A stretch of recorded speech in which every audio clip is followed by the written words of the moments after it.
all love our pets and would do anything to keep them safe and healthy. But does our devotion to our furry friends come at the expense of veterinarians and their mental health? There are a lot of factors behind stress and strain on vets, who die by suicide at much higher rates than the average American, according to the CDC. Most vets cite burnout and the intense emotions associated with their job, but clients can be major stressors too. According to a recent survey out of the UK, more than half of all vets and two-thirds of vets who work in small practices have faced abusive, aggressive, or threatening behavior from pet owners. And things are no different in this country, as my next guests know all too well. Dr. Andrew Bullis practices small and large animal medicine in Pennsylvania, and Dr. Megan Whalen is the Chief Medical Officer at the MSPCA Angel Animal Hospital in Boston. Welcome to both of you. Thank you for taking time out of your busy days to join us. I want to start with you, Dr. Bullis, because your article caught my eye, and it made me remember how much I care for the staff that I visit at Angel and take care of my pets. Can you talk about the article that you wrote and about the very bad day that motivated you to write it? The article in short was a brief snapshot of a day in the life of a veterinarian in a small animal practice. Kind of a morally challenging situation where a patient had a broken leg and the owner could not afford to treat it in any way. And you're kind of left with the choice as a veterinarian. Do you just send that animal on its way, knowing it's going to be in a lot of pain, regardless of how much pain medicine you throw at it? And then to make matters worse, or more complicated, the owner really wanted to put the animal down. It was a young puppy. It didn't need to happen. And it's one of those situations where do you do that and relieve the suffering, or do you send it on the way because you don't want to put it down because, it can be treated? And in the end, I did euthanize that animal. And it is a very, very hard thing to do. Not something you sign up for when you want to become a veterinarian, right? Like that's not why I went into this job. But it's part of it. And I wrote that article mainly as a way to help, formulate my own thoughts on the subject. And then, eventually people kind of wanted me to share it. So, and the response has been really great, because I guess a lot of people didn't know some of the difficulties that we face in our profession. So that's been really, really, really neat to see. A quote, but it's definitely not. Go ahead. A quote from the article is, it's just on you an island, and you're supposed to be the be-all and end-all doctor for anything and everything your community needs. Of course, that was in Slate magazine, and the very compelling headline was, "Our business is killing." Dr. Whalen, I'm always surprised by the surprise that pet owners have when it comes to the responsibility they have to their pets. We're going to talk about how they should be treating you guys in just a minute, but we've been frequent flyers at Children's Hospital for a very long time, and also frequent flyers at Angel. I have a 17-and-a-half-year-old lab German Shepherd mix at home, and a 4-year-old puppy at home.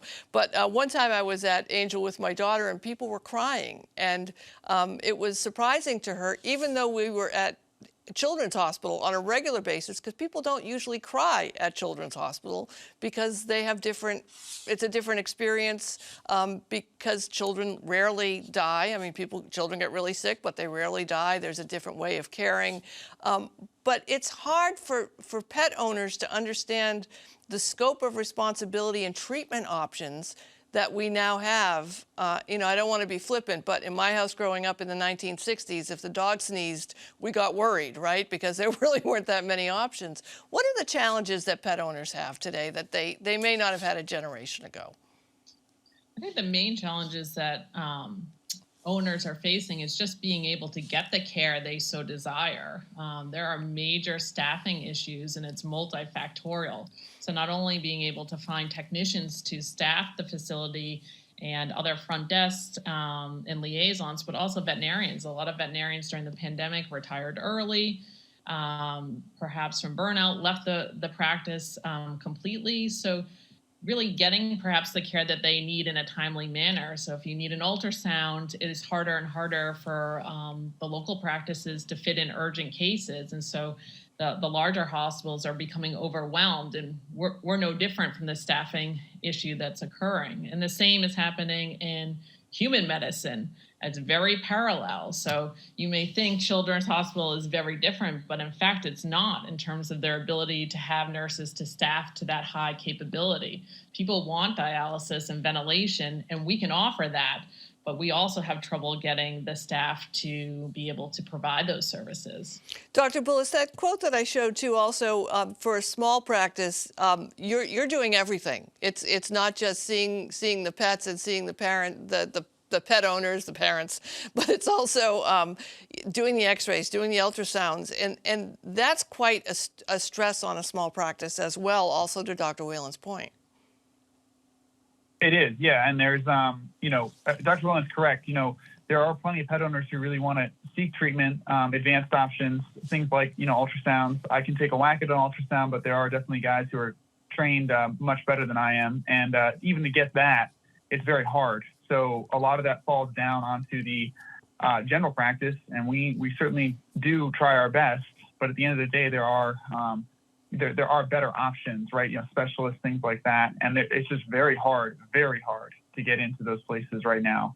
It's even hard to get an appointment at our clinic right now. We're booked out months, and it's we've been trying to hire another veterinarian for years now, and we can't seem to get anybody to come in. So it's very hard. There's a huge shortage of staff, huge shortage. All right, let's do a little problem solving here. Let's do a little pet guardian 101. Dr. Whalen, if I'm a pet owner right now and I want to be a better patient, a better pet guardian for my veterinarian and for my vet service, what are a couple of things that I can do to be a better human being? To be a pet owner? Yeah, I think planning in advance. So right. Thinking about things like doing Heartgard and, the preventatives right up front. So don't wait till your dog has blowout diarrhea for a week before seeking care. Maybe put them on the preventatives that are necessary to kind of prevent that visit. Keep on your annual. So we have slots for that. And the whole point is kind of prevent a crisis.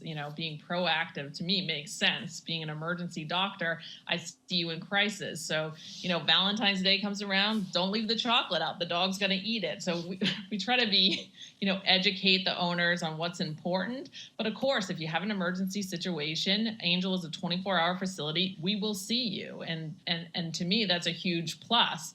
I think the local practitioners are overwhelmed and they're tapping chest and doing things that they're not used to doing because they are in that position. I have many friends that are general practitioners that are, stretching their skills out of necessity.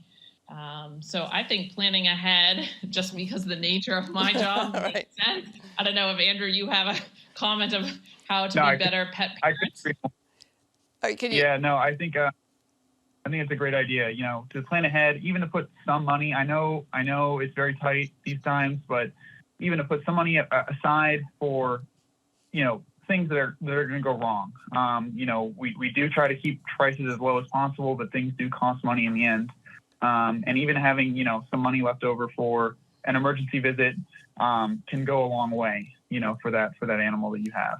I know a lot of us rushed out to go get pets during the pandemic, and now some of them are, 3 and 4 years old.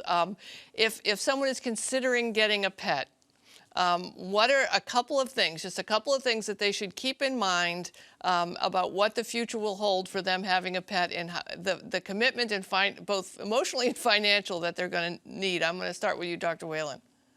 I think one important thing is to think about pet insurance. My friend just got a puppy and she's like, what do you think? I'm like, absolutely. It makes 100% sure. There are pet insurance companies that cover a lot of things. Some don't cover exotics, some do. So you have to do your research a little bit.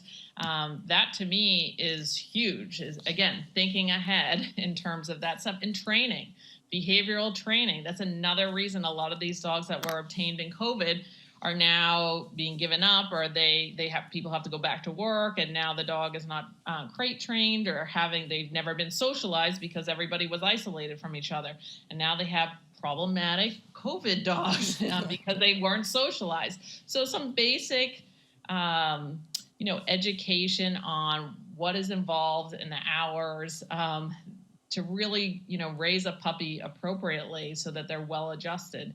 Potty training, that's a huge adjustment for the dog and a lot on the family. So a lot of people get puppies and don't understand the repercussions or the time that you'll need to put into the pet so that he's a good family member.